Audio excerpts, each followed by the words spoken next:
Welcome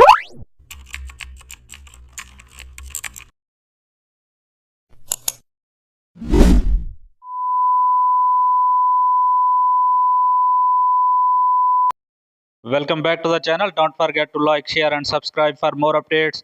We will design a minimal abstract wallpaper using shapes.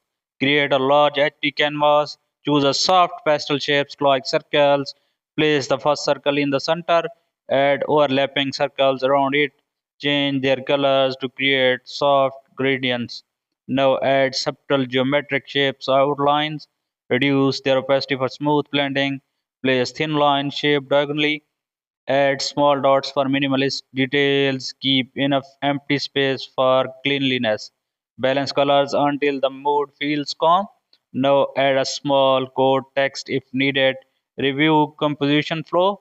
Your minimalist wallpaper is ready in Photoshop. Thanks for watching.